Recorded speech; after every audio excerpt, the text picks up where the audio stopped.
All power comes from the barrel of a gun. But what if the hand holding it starts to shake? President Xi Jinping, Commander-in-Chief of the PLA, General Secretary of the party, Head of State, Chairman of the Central Military Commission. This guy has more titles than a final boss in an MMORPG. But lately, there's been a buzz, both inside and outside of China. Xi's lost his grip. Is he stepping down? Now that's a fair question. After all, how can someone with so much power be seen as weak? Well, here's the catch. It's not about titles. It's about control. In China's system, the military doesn't belong to the state. It belongs to the party. And within the party, the real question is, who controls the money and the promotions in the military? That's where the true power lies. Mao's one-liner, Deng's calculated wars, and Jiang's flattering regime.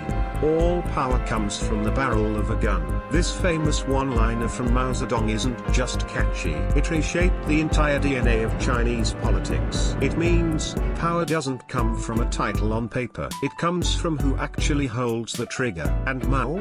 He literally held the trigger. He fought through rivers and mountains with a gun in one hand and a philosophy scroll in the other. He didn't just theorize revolution, he lived it. He was the guerrilla warrior, the grenade-throwing philosopher, the man drawing up political strategy while sitting on ammo crates. Mao was the full package, gun and pen, war and vision. Then came Deng Xiaoping, no slouch either. The man who said, I don't care if the cat's black or white, as long as it catches mice. Led the PLA in the border war with Vietnam to prove a point, I'm still the boss here. He knew the gun mattered, and where he pointed it, economic reform followed. And then we get to Jiang Zemin. Jiang. Where do we even start? This guy was more of a language major than a war hero. Instead of army or navy, the better question would have been, Mandarin or English lit? He gave off more college returnee vibes than Commander-in-Chief. After Tiananmen, Deng just yanked Jiang out of Shanghai and plopped him in Beijing. Like a buy one, get one free leadership special. Don't worry if you've never held a gun. Just sit there and look authoritative. But Jiang knew better. He understood that without the military's trust, the party throne is just a paper crown. So he rolled out an ambitious plan to cozy up to the army. Enter Operation Candy for commanders. He handed out promotions like candy on Halloween, gave generals kids express lanes to top jobs, built vacation resorts, clubs, and hot spring retreats just for the military elite. The PLA started to look less like a military and more like a VIP shopper program. Are you a senior officer? Congrats. Today you get a star. Tomorrow, a Mediterranean spa package. Then he allowed the military to go into business. The idea was financial self-sufficiency. The result, PLA officers dealing in smuggling, arms, logistics, and real estate. By 1998, the PLA clashed with smugglers and reportedly killed 450 people and injured over 2,200. Not during war, during an anti-smuggling op. Seriously, it was so intense. People started calling them the People's Liberation Corporation Limited. Military control flattery purge theater. Jiang pulled it off using a three-step strategy. Flatter, retire, purge. Step 1: shower promotions. Old generals? Sir, I admire your lifetime of service. Star, star, star. He once promoted 150 generals in one day. Was there a star relief center in his office or something? Step 2: the retirement show. Once promoted? Congrats. Now, enjoy your retirement. With full perks, of course. Pension, villa, children's benefits, resort access, a full VIP retirement package. Then came step 3: the clean up. Outspoken generals or ones who didn't kiss the ring? Here's your thank you plaque and your retirement papers. All this while Jiang grinned and said, me? Purge someone?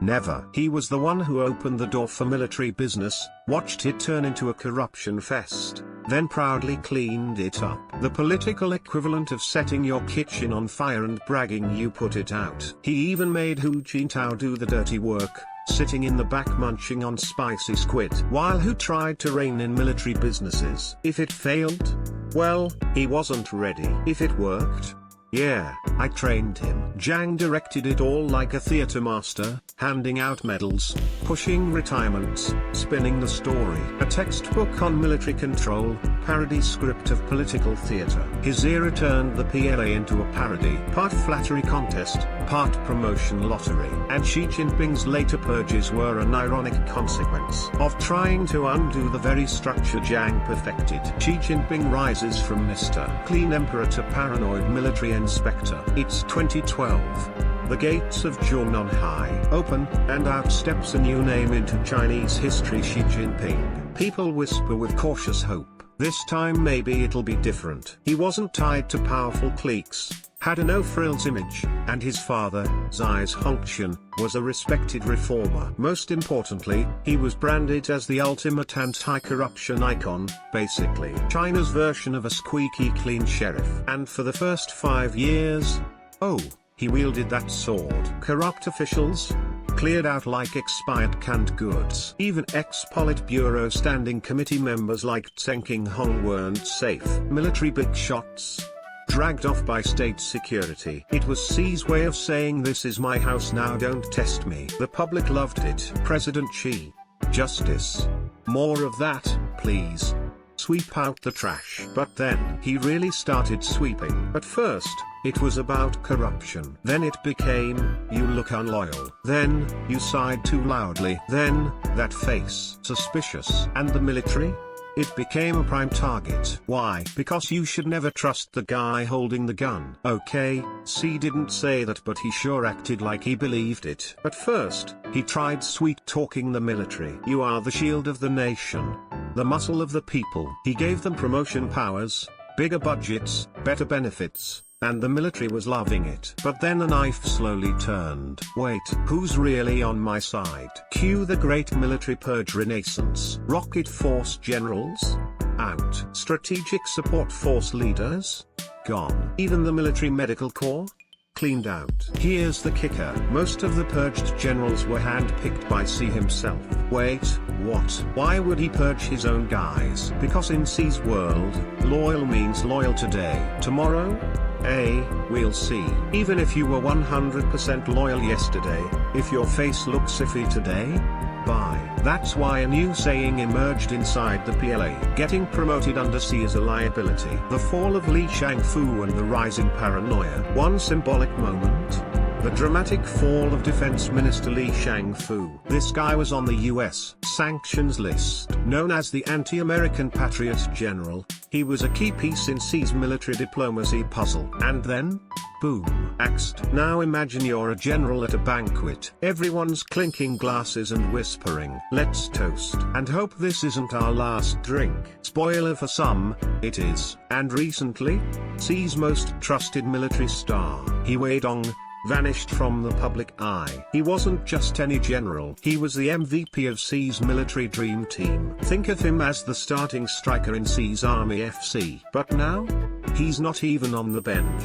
So what happened? Rumor has it, his buddy Mao Zedong got caught up in a corruption scandal, and He Weidong was too close for comfort. In Xi's world, guilt by association is alive and well. Even if you're loyal, competent, and successful. One wrong friend and you're done. That's why when Xi visits military bases these days, it's weirdly quiet. No top brass lining up to cheer. No generals yelling, long live the chairman. Instead, sir, I've got the flu today. Sorry, the 3rd Battalion's cat needs its rabies shot. It's not illness, it's quiet protest. A silent mutiny of thanks but no thanks. Xi's transformation is complete. He's gone from being the clean emperor to the paranoid inspector, managing a blacklist of generals, none of whom know if they'll still have a job tomorrow. At military meetings, the most alert person isn't the general, it's the interpreter. Note that general used the word maybe. Could be on thin ice. Watch that eyebrow raise. Mood shift detected. Xi can't trust anyone, not even those he promoted. And so begins the infinite loop of self-doubt, which leads us to the ultimate question.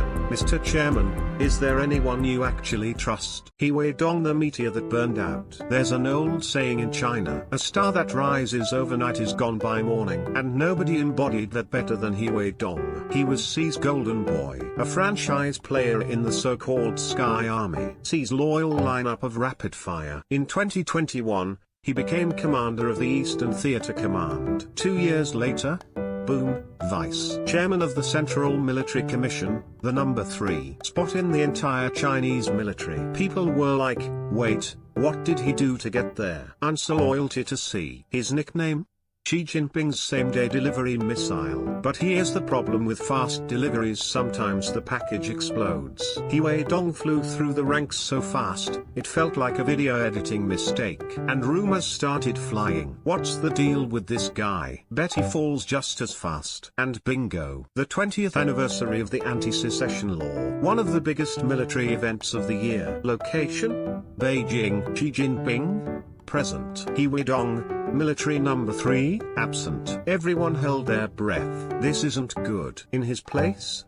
General Lu Shanli, linked to the Zhang Yuxia faction. Rumors exploded. He's been arrested. He was with Miao Hua. Weren't they both working on Taiwan invasion drills? Turns out, He Weidong was the go-to guy for those drills. He and Miao were practically military brothers. So when Miao went down for corruption, everyone knew who was next. This wasn't just bad luck, it was predictable tragedy. And the government?